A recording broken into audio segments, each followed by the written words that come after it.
We'll take you to the top of the hour in our show. It's a lot of picks here on Drive Through. We'll cover the Monday Night Football game as well as some football. We'll have some betting tips as well. We're here Monday through Friday, 6 p.m. Eastern time. We have a lot of cappers on our show today. Let's take a look at our cappers in our green room from Pick Dogs. We'll start the show. One of my co-hosts will be Joe D'Amico. Rod Zawacki coming off a birthday weekend. See how well he's recovered. We also have El Ninos. El Ninos in the house. And Chris Ruffalo will be joining me in the co-host role. We got Kevin Thomas and Brian Bittler. What is your record this year in college football, Brian? I'm still ranked number one. I had a crappy Saturday, but we're looking at 58% winners on the season. So I'm hopefully I'll build that up Tuesday, Wednesday, Thursday, Friday into Saturday. So. He's right up there. I see Al near the top of the leaderboard there, Al. So we're coming off a good weekend now. When I picked Dogs Premium, first face I saw was yours. Yeah, it was a better week than weekend. Had a pretty slow weekend, kind of busy with some family stuff. Became a godfather myself this weekend, so congratulations. Rod, Congratulations. Busy, thank you, and a happy birthday to Rod again. But yeah, so not too much action for me this last weekend, but it wasn't too bad either, and yeah, pretty solid weekend. So hope keep it rolling.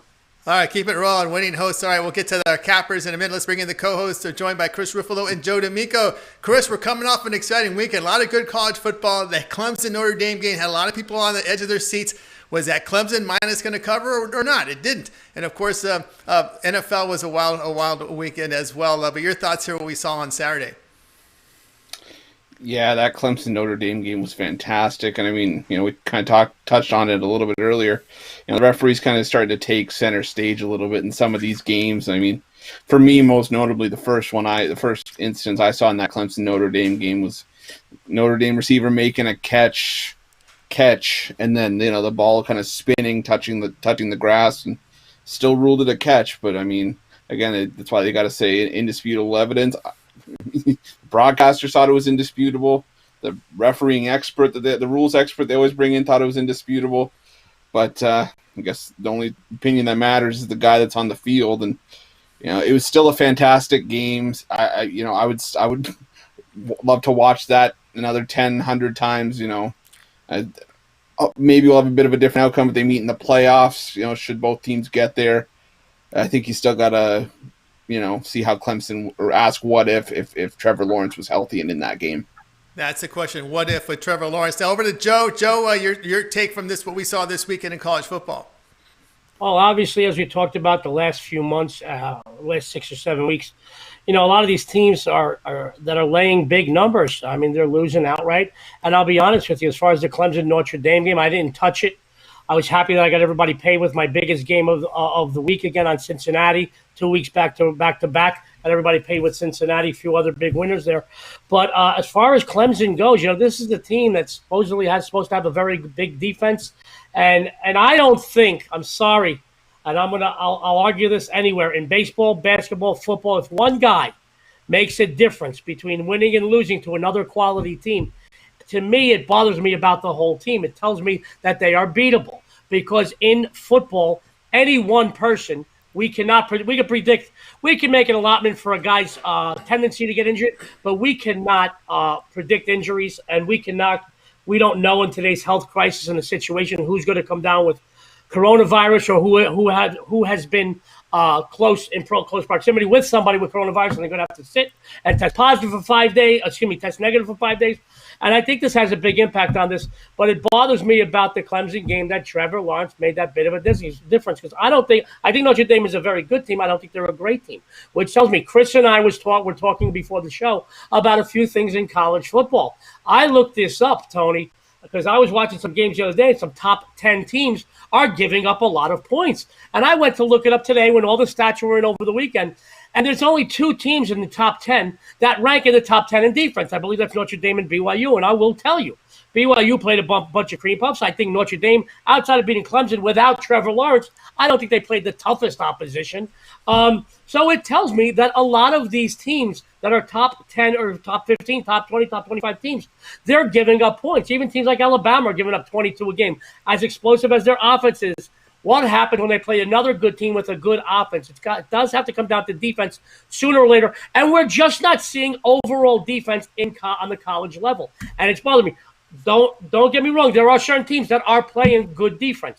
But as far as teams that have had 5 or 6 games under their belt, guys, I'm going to tell you, there's a lot of points these teams are giving up, these top 10, 15, 20, 25 teams. And I think that even further down the road, when we go into bowl games or even the college football playoff, if you see big numbers, it's time to start taking dogs. Let me tell you, start barking with them dogs because they're going to start paying off. Yeah, I can't argue that point there. Chris, looking at the NFL, of course, at 2 hours, second game, the Miami Dolphins get the win against Arizona and the Saints. I really like the Saints defense. Now everyone is in love with this New Orleans Saints team after that spanking they gave Tampa Bay. Yeah, just a quick point, just to go back to the Clemson thing. I think maybe I misspoke. I think the what if is more towards if that result would have changed with Trevor Lawrence in the lineup. I think I said it last week. I think DJ Uiagalelei can.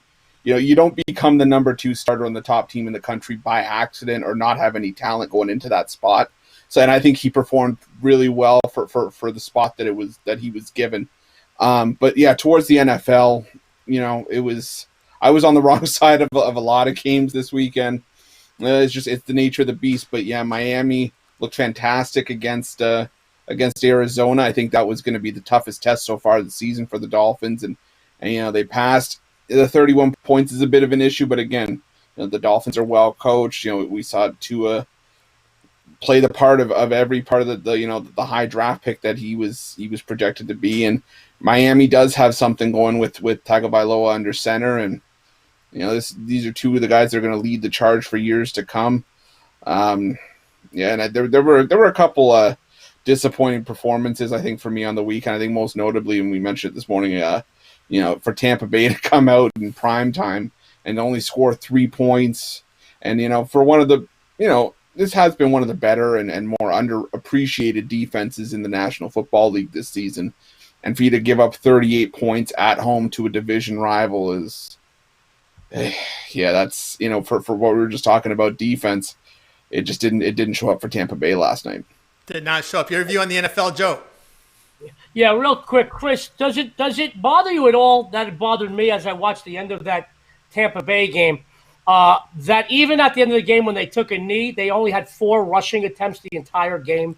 I mean, 4 rushing attempts, to me, the defense, obviously, Tom Brady was not moving the ball in the air. At least try something on the ground, and I just don't understand a lot of the play calling, especially in the second half. No, absolutely. And if you just give me a second, I'm just trying to get Tom Brady's stat line from that game. Because if you even look at that, 4, even 5 rushes in that game.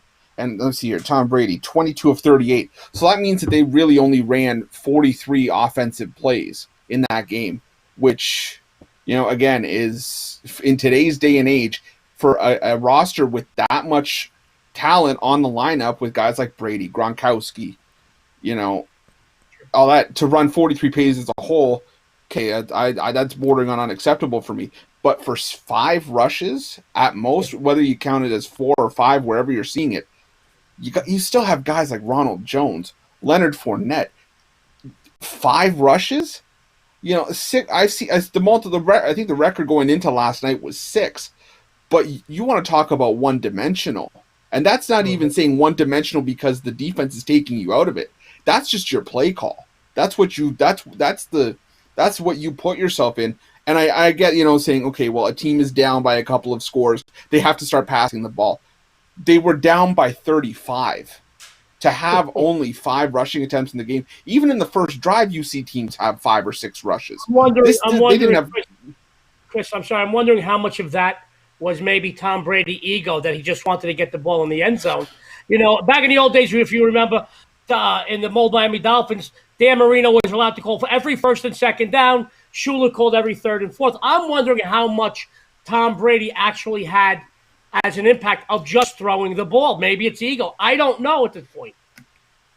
Oh, and I definitely think that's a very good point. I mean, this is some of the most scrutiny I think he's faced from the media in his entire career. Going back to the 4th down against Chicago, and then now having the blemish, quote unquote, on his record this season of getting shellacked by a New Orleans team that has their own 40-plus-something-year-old quarterback on the roster. And, and Tampa Bay was one of those teams that, they got Tom Brady, who has a winning pedigree. They bring in Gronk. They have all these guys, and all of a sudden it becomes Super Bowl or bust for the Buccaneers. And now they lose in prime time, and now he's under scrutiny again. Oh, how could your team only run the ball 5 times? How could you guys lose like 38-3 to the Saints? Again, it's because I think, Joe, like you said, I think his ego's, growing and growing by the day. He's getting called into question, and he's reacting. I don't want to say like a baby if that's the case, but it's selfish is what it is. You're putting the I in team, and that's not how you win games and get the job done at the professional level. Yeah, you can also make a case. Sometimes coaches get in panic mode. It's 7-0. Then it's 4-0. Then you got to feel you got to match the scores, and that's where you're going to get into panic mode. You lose sight of a game plan, and sometimes the game gets away from you. So that's something also to consider there with the coaching, with the coaches feeling under pressure that you've got to match the scores because you're playing the Saints because they can put up 40 points on you, and you better match their scores. So something to think about moving forward here. All right, guys, this is the drive-through. A lot of picks coming up. We've got the cappers ready to go here, so we're going to cover. We're going to cover Monday Night Football right off the bat because we got Brian Bittler on the show. And Brian, how are things going for you? And how did your Sunday NFL go? I'm ready to hit the ball right out of the park right off the bat with that Monday night game. Sunday, you know what? The Buffalo Bills curb stomped Seattle into the ground. There's never in question, but I had a letdown with the Colts. They just didn't get it done for me. Ravens defense took over second half. 2 in 1 day, I'll take it. I'm ready to move on to Monday Night Football. All right, ready to move on from Monday Night Football here. We got Brian Bittler on board here. Brian, you're going to take a look at this Patriots and Jets game. Let's get you caught up on the numbers here. We're seeing a little bit money on New England because I'm seeing some 9.5. I'm sorry, on the Jets because we're seeing some 9.5s out there. New England favored. There are 10s and 9.5s out there in the marketplace. Total sits about 42.5, 42 in some places. How do you see this one? I see the total has moved up a little bit. I locked in with a small bet on the under 41.5. It's just I don't see where the points are going to be scored in this one. Cam Newton, 2 touchdowns, 7 interceptions, a 73 quarterback rating. And then Sam Darnold on the other side. The Jets just have trouble getting the ball in the end zone. 3 touchdowns, 6 picks, a 65 rating for him. It wouldn't shock me if neither team scored a value bet here. I'm going to put a little bit on the under here. I just don't see how it goes over. All right, Brian Bittler says take under the total. Chris, it looks like a statue in the pocket. Last check, I thought it was Joe Flacco under center here with Darnold's issue. But how do you see the Jets trying to score on Patriots? Yeah, I'm seeing Joe Flacco as well, and I don't see them moving the ball with any sort of success at all tonight. I mean, Brian, everyone knows Brian started the tradition of having the first touchdown scorer in these primetime games. And I kind of joked with him about it this morning, saying this could be one of the prime times to maybe put a little bit on no field or no touchdown to be scored in the game as the first scorer at plus 10,000, because this seems like a logical spot where, it could happen. And what have we said before? Yep. The problem that you get into with Cam Newton is when you force him to use his arm. He's better with the ball, and all the Patriots' success is going to come when he has to use his feet. When he has to use his feet, he's going to be running the ball a lot, and it's going to chew up a ton of clock. And then even then, when they've had a healthy Cam Newton running the ball at full strength, this isn't the same Patriots team that was lighting up the scoreboard. They're only putting up like 21, 24 points. And for a Jets team that hasn't put up more than 10 points in any of their last 4 games, that's going to be an issue, and I can definitely see the case that you can make for the under in this spot. Yeah, looking at the under here, of course, Joe D'Amico, you have to wonder about Cam Newton. He was trying to lead the Patriots to victory last week against the Bulls. It fumbles the football. Just another tough break for Cam Newton in his tenure here in New England. How do you see him bouncing back from that? Another tough break. It's even tougher for us son of a guns that bet on him. That son of a gun. But anyway, I think he puts up great numbers. He put up great numbers, and prior to him being out for a little bit, and I think he's a very good quarterback. I think he's been through a lot ups and downs. I think he's bounced back a lot. He's a great athlete. He certainly wins more than he loses.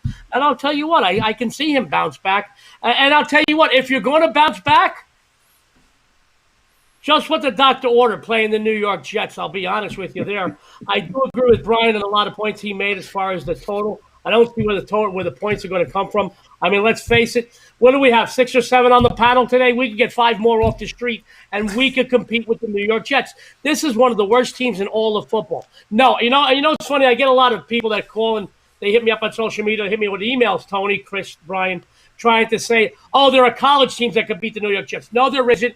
Alabama, Clemson, none of them could even contend with any pro team. Remember that. But this is the worst pro team in football. They are bad on both sides of the ball. They are bad coaches. I feel bad for some of their team members, but I will tell you this: I feel even worse for the city of New York because they don't have a really good team anywhere. I mean, you gotta drive up to Buffalo, all the way upstate New York, and to us native New Yorkers in New York City, we don't consider that New York. We consider that Canada. But I will tell you, I think if the Patriots can make a comeback, you understand this is the team running several game losing streak. This is uncharted territory for the Patriots over the last 20-plus years. We haven't seen this team lose too many in a row, and they have to bounce back right now. At least, if they're going to make a run for their division, they have to do it now. Miami's playing well. Miami's playing better with Tua. Buffalo's playing well. Obviously, the Jets are a gimme each week, but they have to make a run now. And if they don't, I do believe that their season is in serious trouble. I think we've seen a lot of that. I think we've seen the last few days, Minnesota the last 2 weeks bounce back because of Dalvin Cook. They are trying to make a run now in that division. But I think that right now, if the Patriots do not bounce back tonight against this New York Jets team, I think we're going to see the end of the Patriots, and we might even see the writing on the wall. You're going to start seeing coaches, players, hell, you might even see owners depart from Foxborough pretty soon because it's getting ugly up there. Just from the numbers point of view, 6 of the 8 Jets' losses have been by double digits. The other point margins were by 9 and 8 points. And looking here with New England, they've had recent success against the Jets, winning 8 straight and covering 5 of their past 7 meetings here. So some of the numbers to think about here as you look at this Monday Night Football game. Of course, the Patriots almost in a must-win. When you see Buffalo, Miami having success, you got to kind of keep stride with them. All right, Brian, as we've approached the bottom of the hour, why don't you let everybody know what you have going on over at Pig Dogs Premium? Over there at Pig Dogs Premium, I got a special that's going to go just up until 8 o'clock, just when the drive-thru is just about done. You can get the rest of my college football for just $300. Takes you all the bowl games, the rest of the regular season. You want to check that out, another hour yet, that'll be up there. Also tonight, my NFL money shot, $30 at pigdogs.com. All right, guys, so check out Brian Bittler over at Pig Dogs Premium. Why not pick up one of his long-term passes over there? 30-day all-sports pass will get you all of his college football plays, NFL, and of course, college basketball begins in 2 weeks and in 2 days. So it's coming up. Get all of his plays over there at Pig Dogs Premium. You can see Brian getting ready for those big cards up there, 40, 50 games, sometimes over in excess of 80 on the schedule. There's a lot of action there for Brian Bittler. Love college basketball. He loves his college basketball, does Brian Bittler, so we'll have him, we'll get ready for that. All right, Brian, as always, have yourself a great night, and we'll talk with you on Friday because you're a Monday to Friday guy. That's right. I'll catch you gentlemen at the end of the week. Have a good one. All right. We'll see him there. All right, continue here on the drive-through. Joe responding. Let's actually bring Joe D'Amico back with us. There you go, Joe. You're back with us. All signals are good. I don't have my phone with me. I know I got a text about the signal quality. Everything's looking good on this end, even on the YouTube channel. So just to answer that response there, that question from you there, Joe, we're looking good. All right, continue here on the drive-through. A lot more picks coming, and we're going to turn it over to Joe D'Amico. He's coming in with the play. He's going for some action as our favorite team, Akron, is in action. Absolutely. Guys, if you're keeping score, I did okay again last week on free plays. I did drop 1 or 2, but I did win a couple. Free plays here on the drive-through show, 28-10 run. I've got another free winner for you in MAC action. I want to look at this game here with Ohio. Just after Buffalo, Ohio is the favorite to take the MAC conference at 3.5 to 1. Akron sports fans, they are touted dead last in the conference, 100 to 1. And folks, that's for good reason. This is a team going back to the start of last season that is 0-13 straight up, 1-12 against the number, and it seems as the spreads get bigger, the beatings get worse, guys. Last season, the Zips were outscored by an average of 26.3 a game. Their offensive numbers, and I am not making this up, sports fans, are literally the worst in the nation. Their defensive stats are nearly as bad. As we saw them in game 1, and I don't want to judge any team by one game, but as we saw them in their season opener, it doesn't look like they've improved so much. WMU, Western Michigan, they burned Akron in the season opener 58-3. And last season, Zips Bobcats meeting, we saw 52-3 Ohio thumping. I'm certainly not crazy about the number here this early in the season, as it went from 24 just since this morning. I looked at this. I told Tony I was going to cover this show early this morning.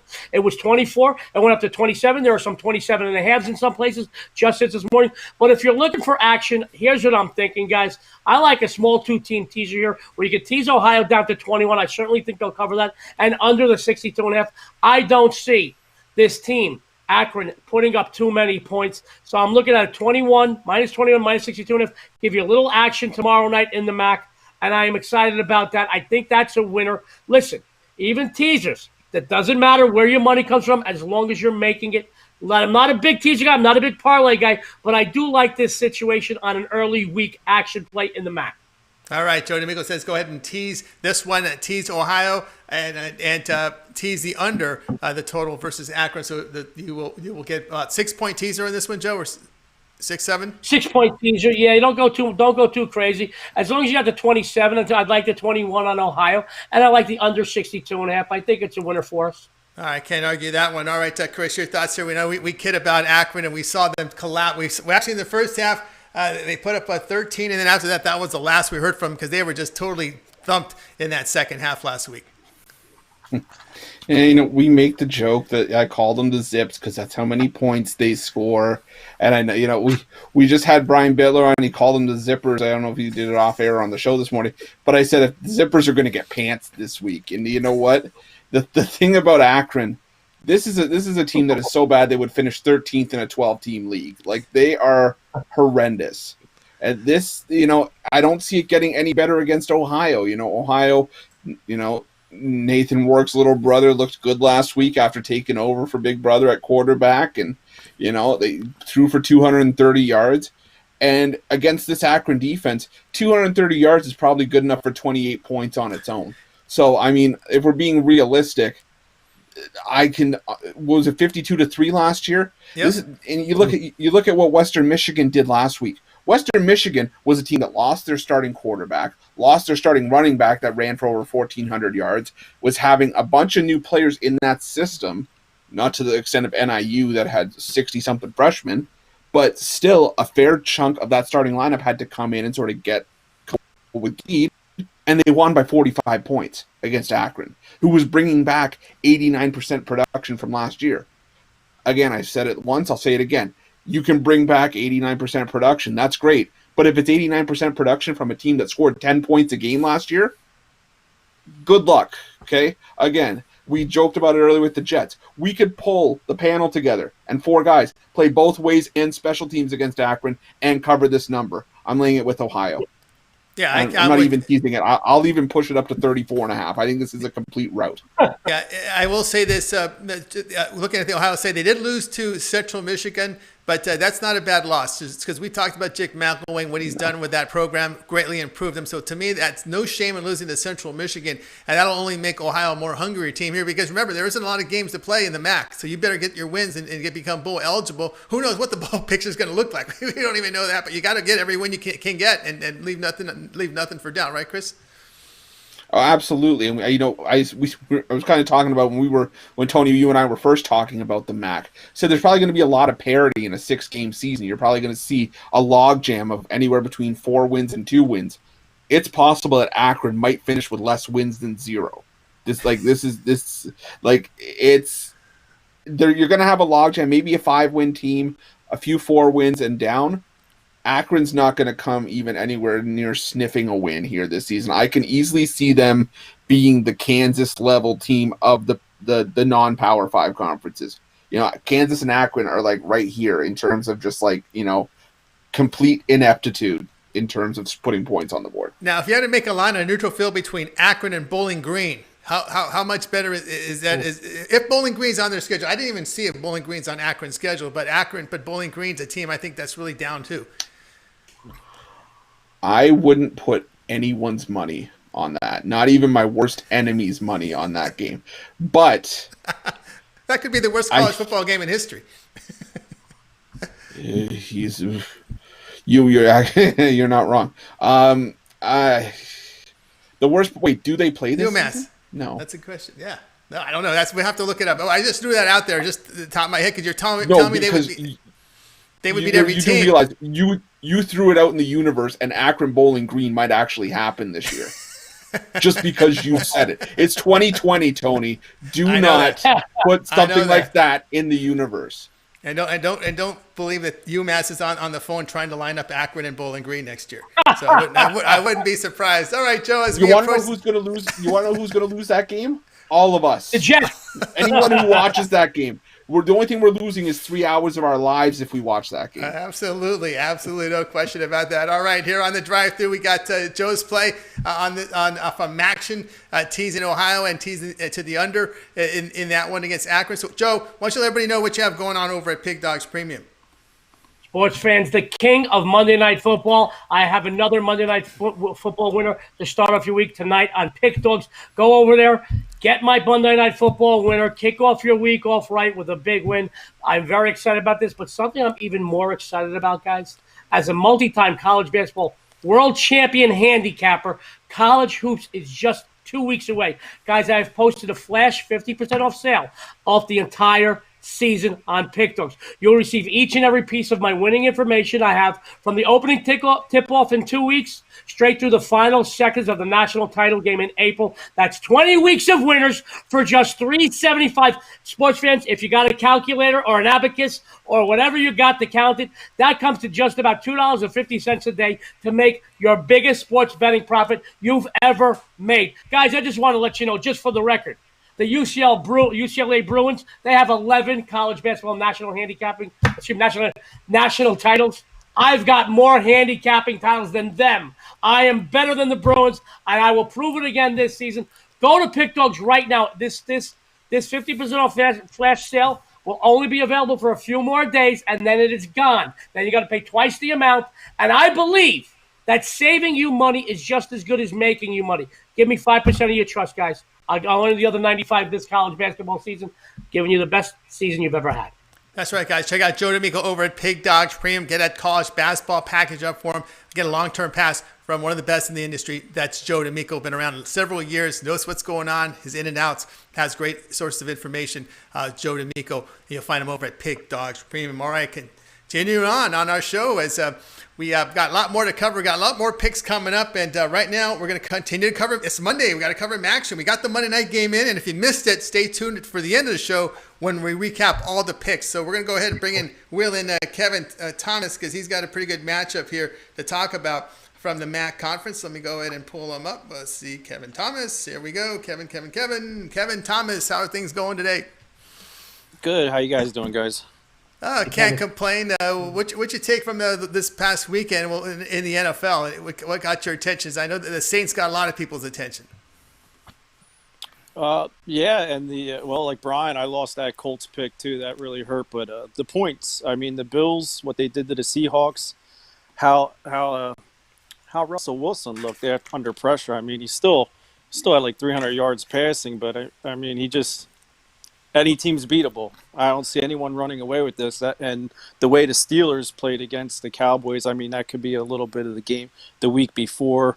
But I just don't see any, besides the Chiefs, I don't see anybody that is way ahead of anybody else. Even my Packers, I feel are still in that running.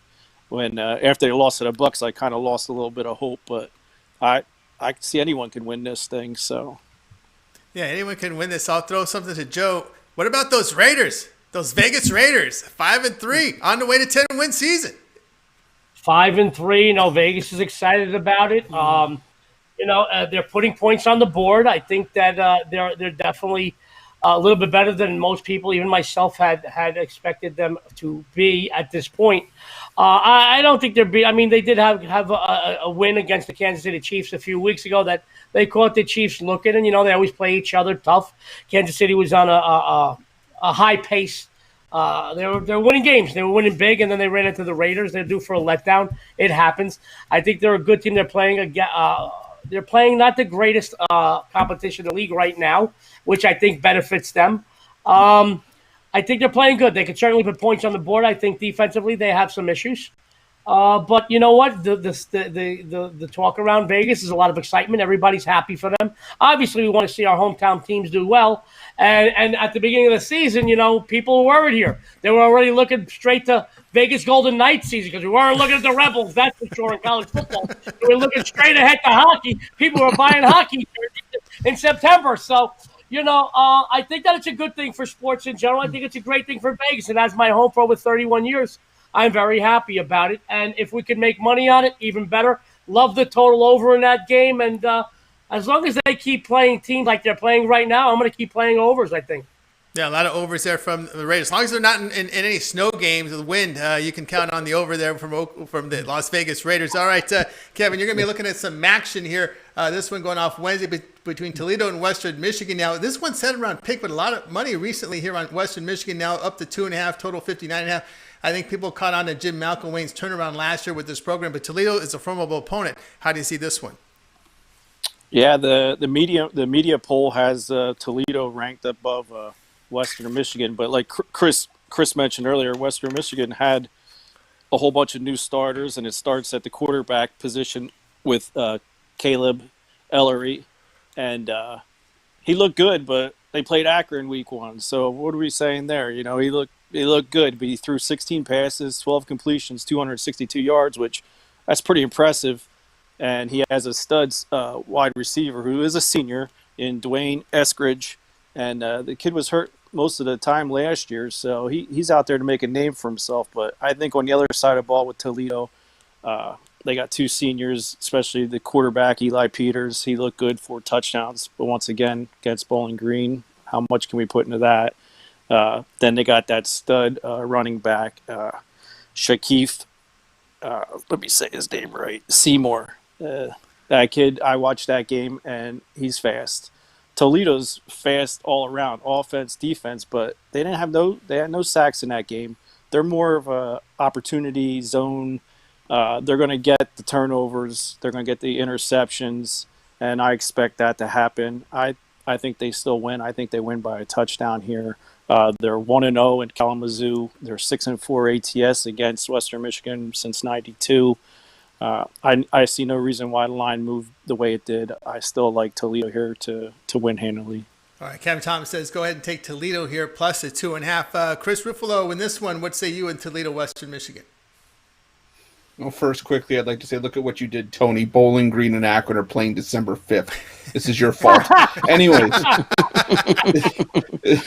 Someone's always going to have to go. Someone's always has to go.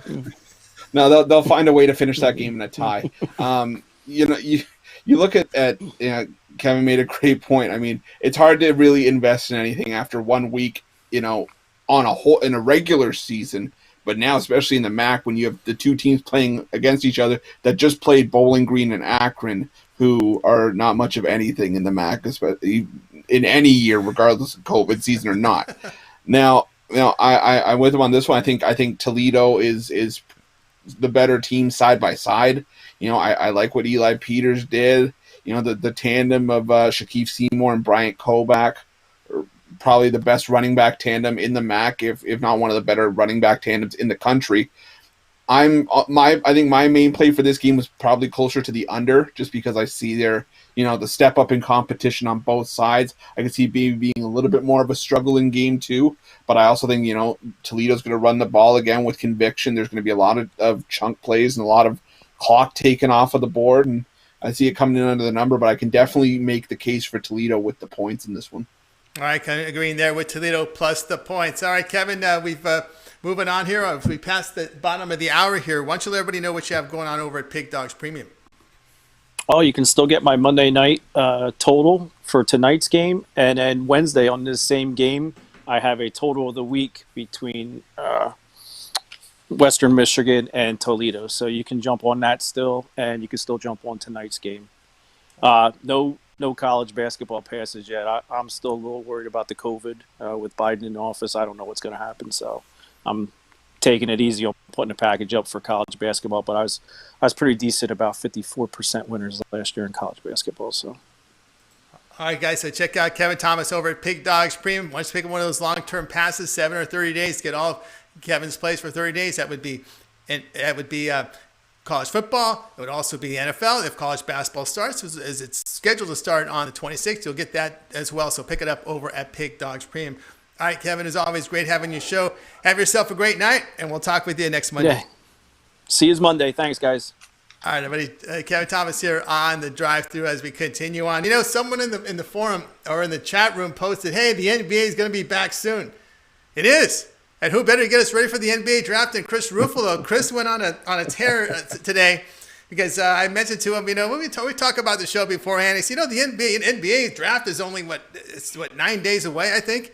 And sure enough, you went and found some bets to make on the NBA draft. Why don't you let everybody in on what you've got going? I don't know. I think we have how many more people that still have to go? I can't filibuster that long. But we look at the draft, and one of the main bets that people are going to make is who's going to go first overall.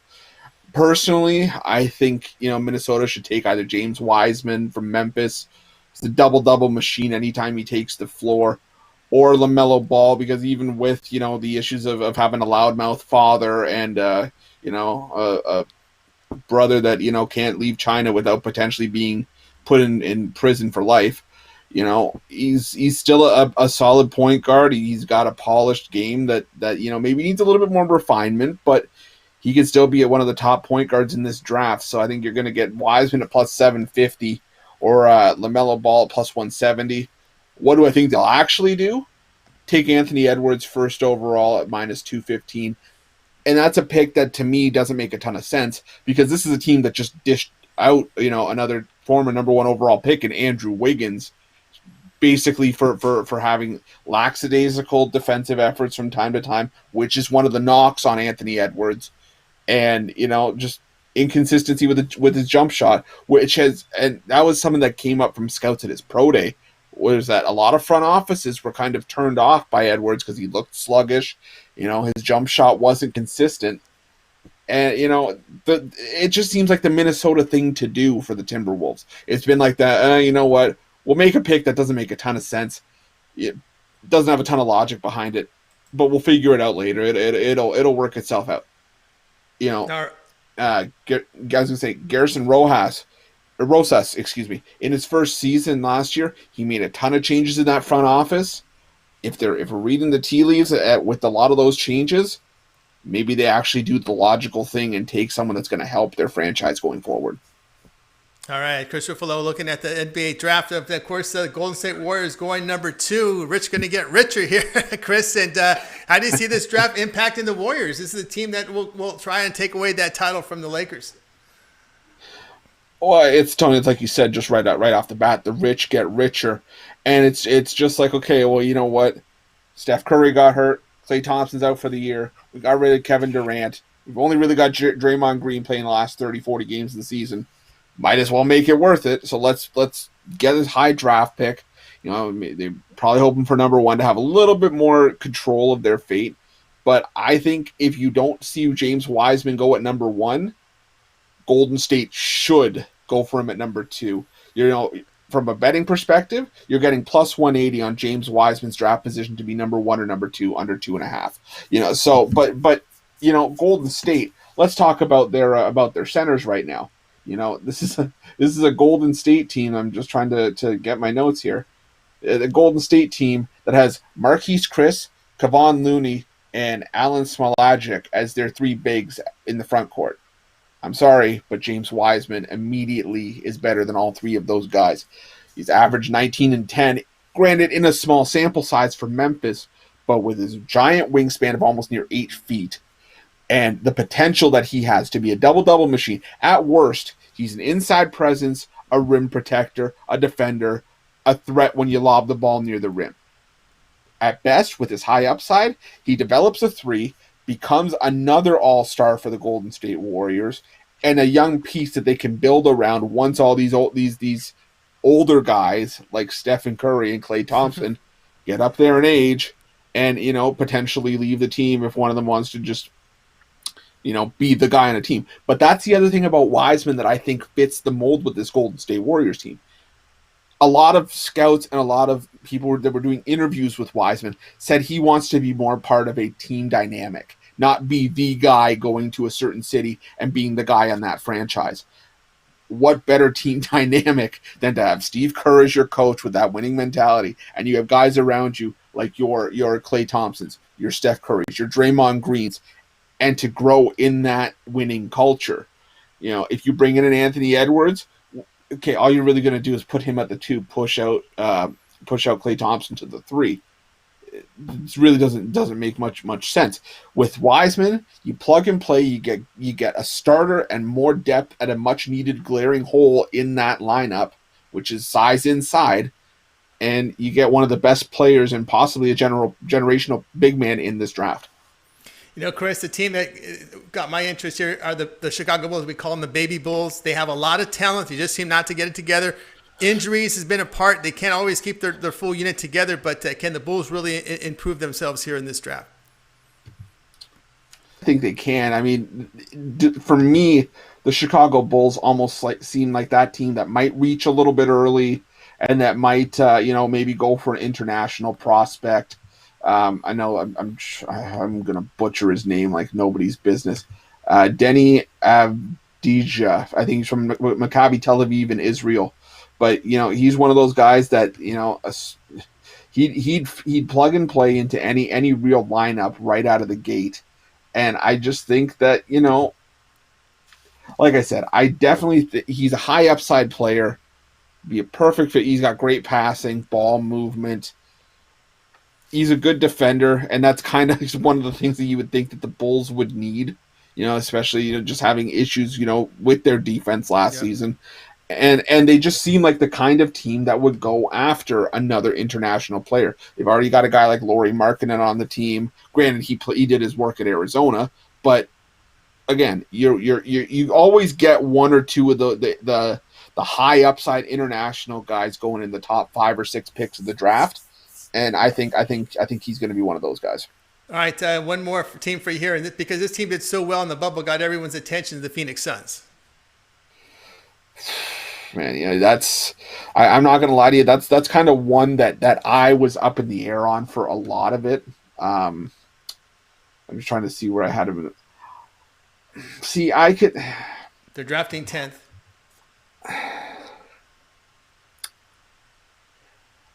I'm either gonna go with Tyrese Halliburton out of Iowa State, or Devin Vassell from Florida State, just because I think that you kind of want an insurance policy if Devin Booker gets fed up and just says, I've had it with all of the losing, because he said last season he's done with losing. He wants to be part of a winning team.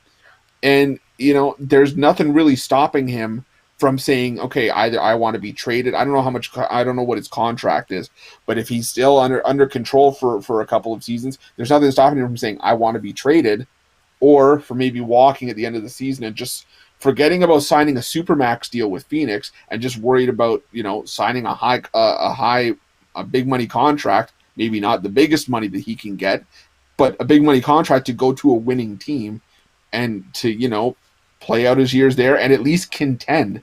It's all well and good to say that Phoenix did well in the bubble. They went 8-0 straight up, 8-0 against the spread, only missed out on the playoffs by a game. The fact is they still missed out.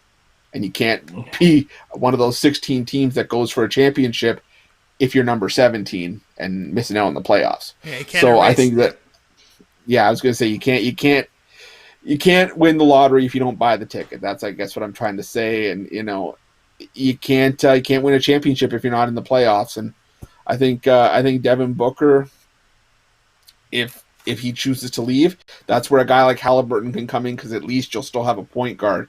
And Vassell, he can be a scorer, and the Suns, they already have a good point guard. They already have a good big man in Ayton.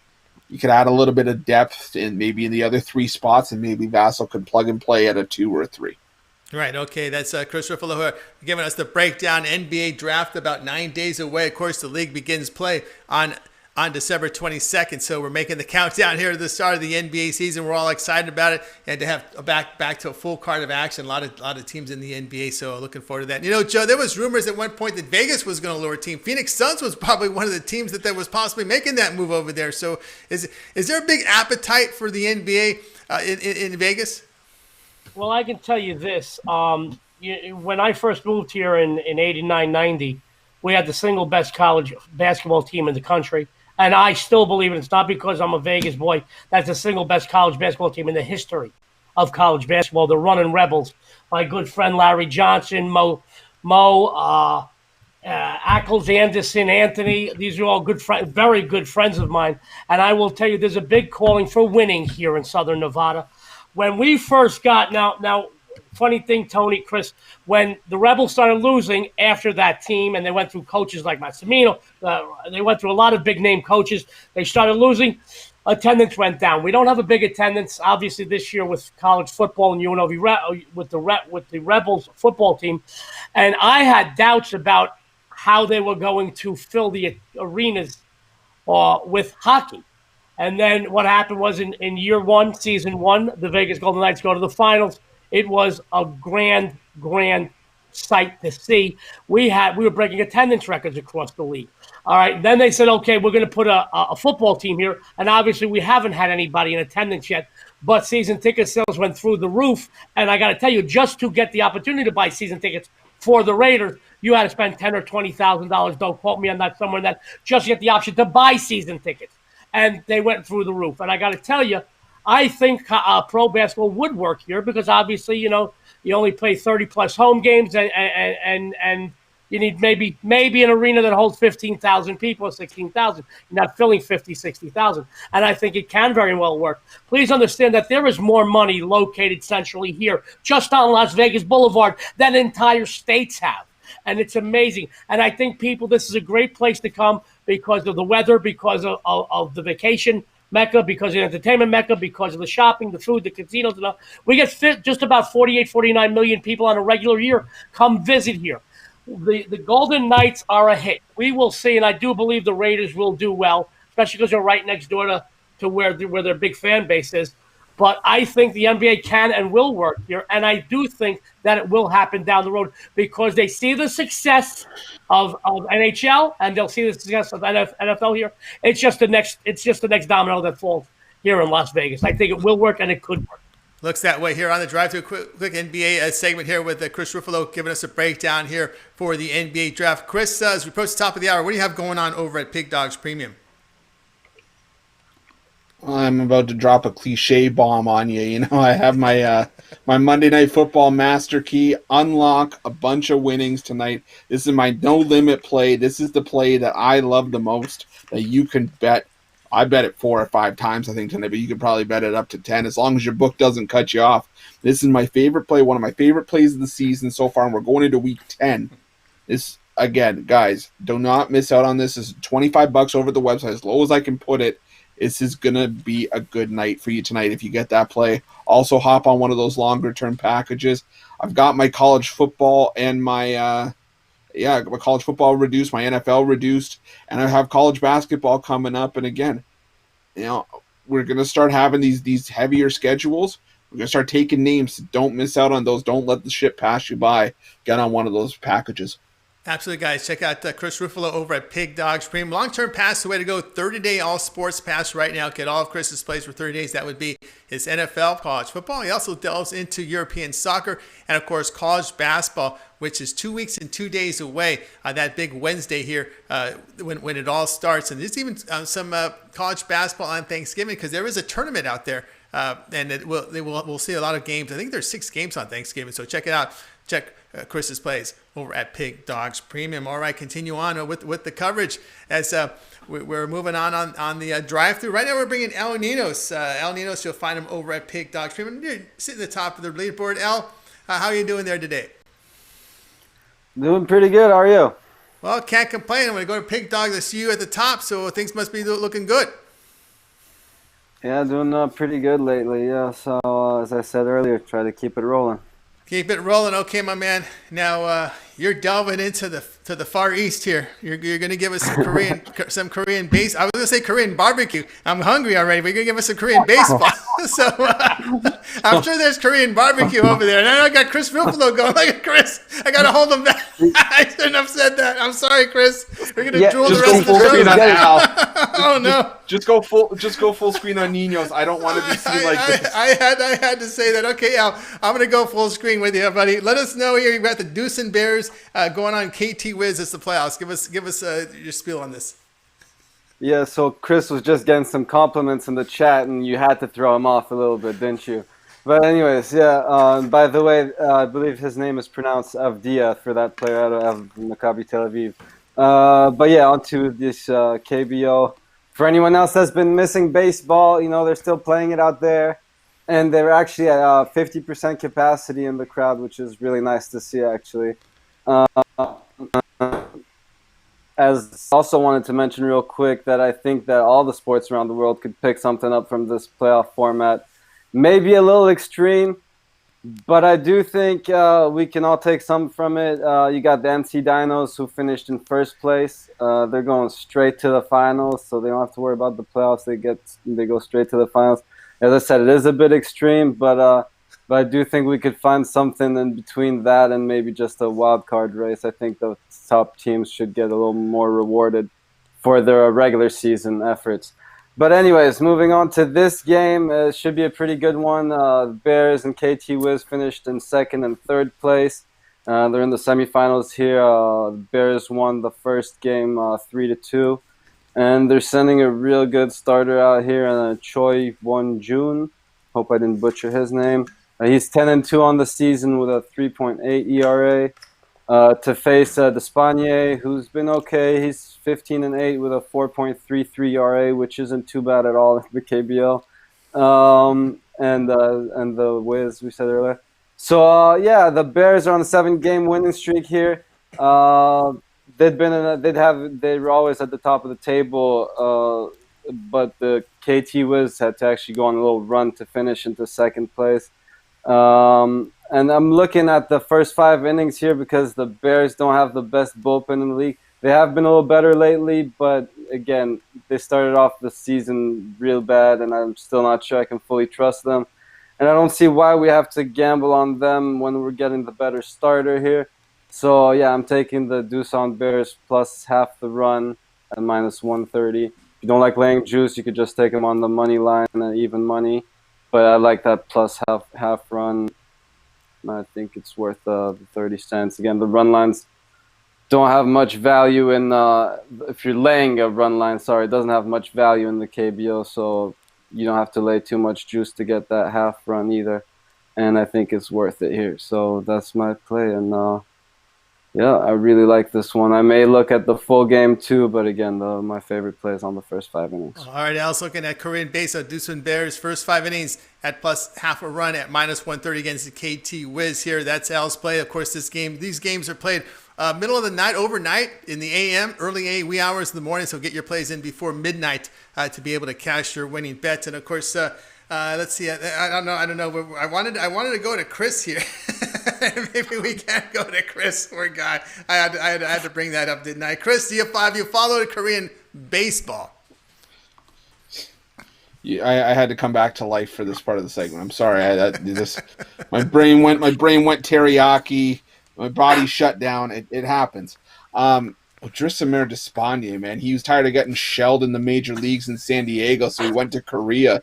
And now he's still has an ERA over 4.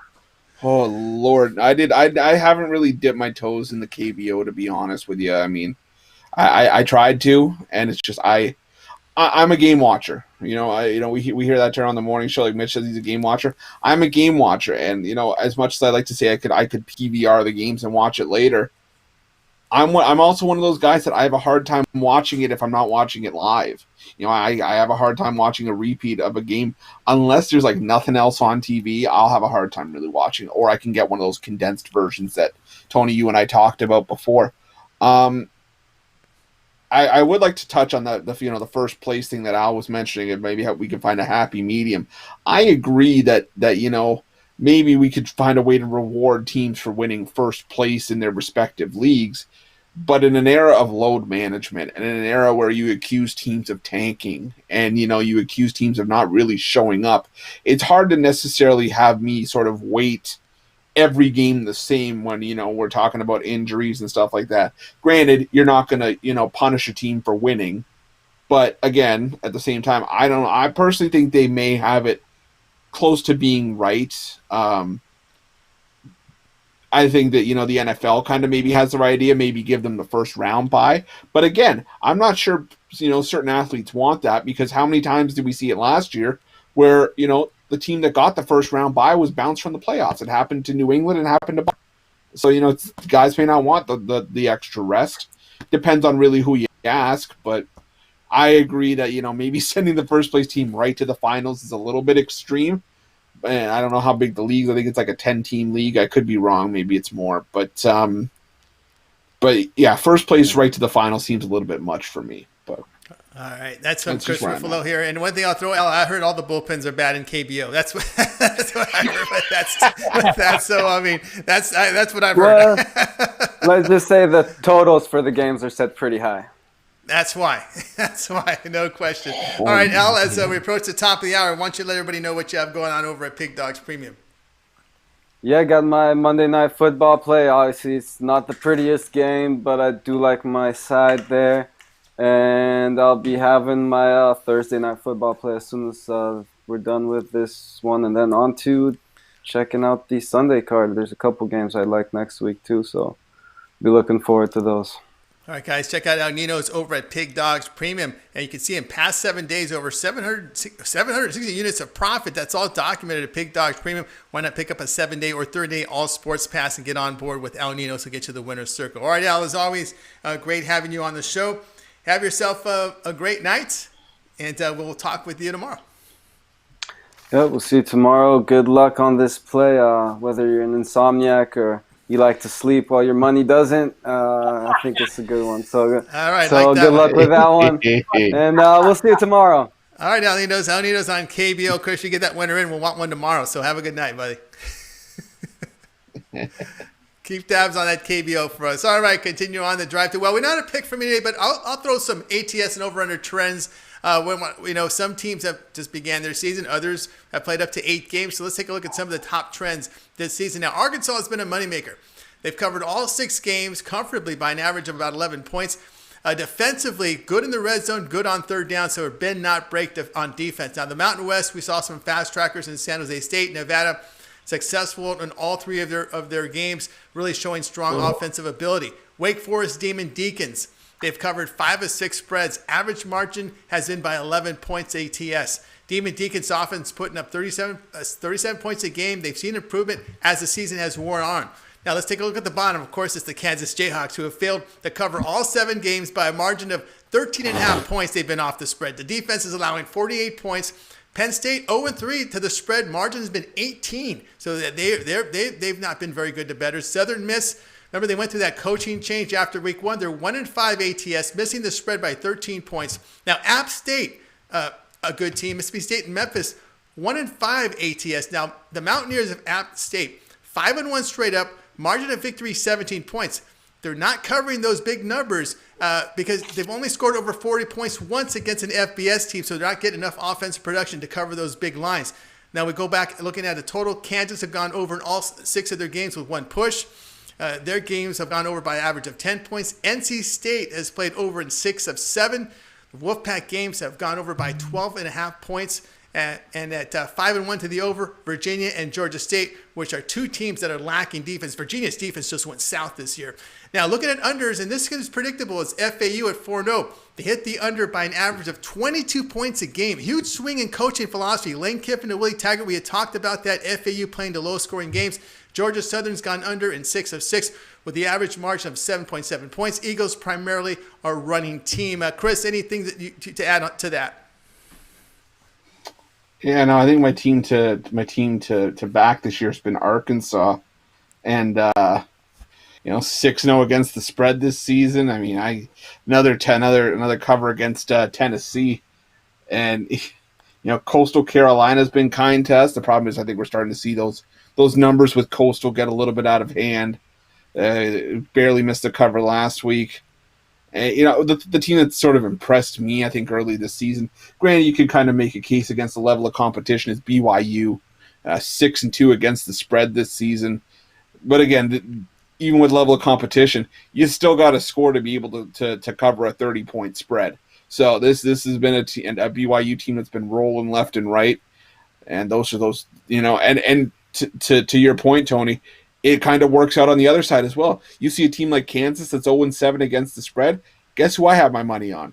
The other team. It's one of those things where it's kind of like we say, there's certain weight to trends, and this is obviously one of the biggest ones. If you can't cover the spread, when covering the spread is all we care about in this line of work, I got news for you. If you can't cover it, you're not getting my money. If all you're doing is covering it, you're getting my money. So it's one of those two things. But again, I know I'm filibustering myself now. Be aware that Vegas keeps tabs on these too. So they're not just handing, and Joe said this before, Vegas isn't just handing out free money. They keep tabs on these teams that are doing well against the spread, that aren't doing well against the spread. And trust me, they say it for a reason. The house always wins. So they find a way to break even. They're gonna move the lines to make sure we get 50-50 money.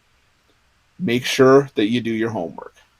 Joe, that's important with the adjustment here. When we see numbers like this, you say the lines makers see them, but how do they use them in making the odds when they use these computers looking at spreads? Well, obviously, back in the old days, there was one or two guys that sat in a room with a couple of other guys in the next room, and they made up a line. There's a lot more that goes into it now, only because there's bigger companies and corporations.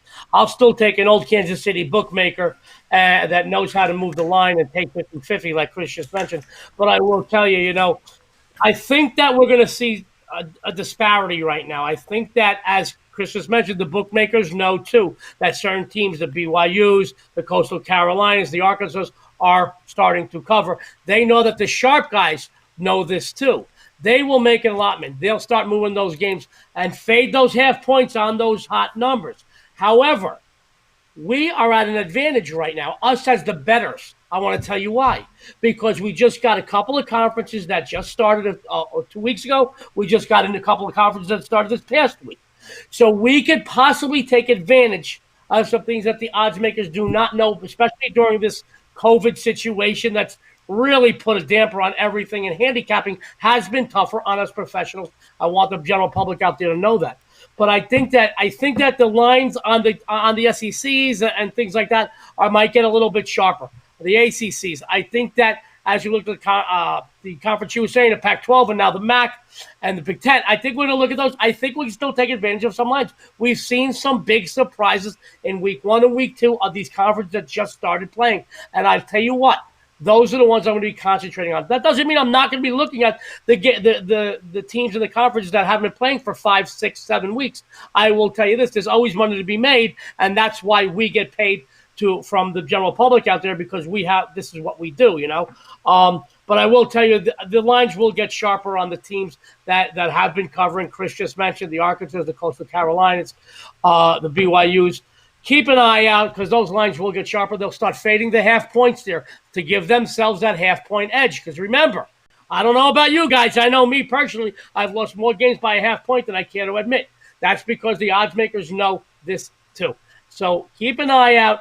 I think there's still money to be made in every conference, but I think we can make a lot more money and take advantage of the conferences that just started a few weeks ago and this past week, because the odds makers are at a disadvantage, guys. That's right. There's more games on the board, so you can be a lot more selective in your bets. And of course, as Joe said, keep an eye on those teams. Like Coastal Carolina, it was 17.5 in some places. If you laid the 17.5, you lost. If you took the 17, you pushed. Big difference there in that game against a pretty good defensive team there in South Alabama. All right, continue here on the drive-through. Now, guys, it's time to recap the picks for today. All right, we got it started with Brian Bittler. Here's our Monday night pick for the show. He said take the Patriots and Jets to go under a total of 42.5. Joe D'Amico, we're going to do a 6-point teaser with Ohio and under the total versus Akron. Kevin Thomas was on Toledo plus the 2.5 against Western Michigan. Ron Zawacki, take Buffalo Miami O to go over total of 56.5. Al says take Deucin Bears first 5 innings plus half runs at minus 130. That's KBO baseball playoffs.